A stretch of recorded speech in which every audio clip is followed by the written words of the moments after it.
যেখানে আঞ্চলিক শান্তি ও স্থিতিশীলতা নাই সেই সমস্ত আশেপাশের দেশ সে ধনীও হইতে পারে, ধনী হলেও তার সমস্যা। যেমন ধরুন সম্প্রতি ইউক্রেন যুদ্ধ শুরু হওয়ার পরে আঞ্চলিক শান্তি স্থিতিশীলতা বিঘ্ন ঘটায় ইউরোপের অনেক ধনী দেশও বড় হিমশিম খাচ্ছে। আমরা এই জন্যে আমাদের এশিয়া মহাদেশে আমরা আঞ্চলিক শান্তি ও স্থিতিশীলতা চাই।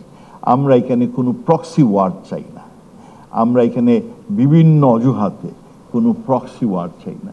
প্রক্সি ওয়ার হলে আমাদের এশিয়া মহাদেশে যারা উন্নত তাদেরও কষ্ট হবে, আর আমরা যারা কম উন্নত আমাদের তো ভবিষ্যৎটা আরও অন্ধকার হয়ে যাবে। সেই জন্য আমরা একটা সিদ্ধান্ত নিয়েছি, এই অঞ্চলে আমরা আঞ্চলিক শান্তি ও স্থিতিশীলতা চাই। কারোর উপর আমরা খবরদারি করতে চাই না।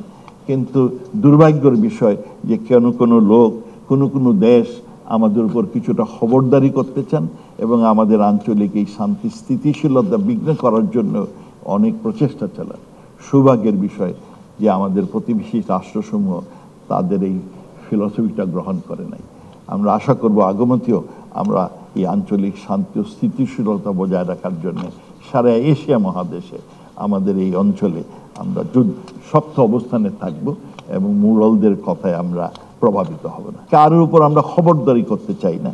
কিন্তু দুর্ভাগ্যের বিষয় যে কোনো লোক কোনো দেশ আমাদের উপর কিছুটা খবরদারি করতে চান এবং আমাদের আঞ্চলিক এই শান্তি স্থিতিশীলতা বিঘ্ন করার জন্য অনেক প্রচেষ্টা চালান। সৌভাগ্যের বিষয় যে আমাদের প্রতিবেশী রাষ্ট্রসমূহ তাদের এই ফিলসফিটা গ্রহণ করে নাই। আমরা আশা করব আগামীতেও আমরা এই আঞ্চলিক শান্তি ও স্থিতিশীলতা বজায় রাখার জন্য সারা এশিয়া মহাদেশে আমাদের এই অঞ্চলে আমরা শক্ত অবস্থানে থাকব।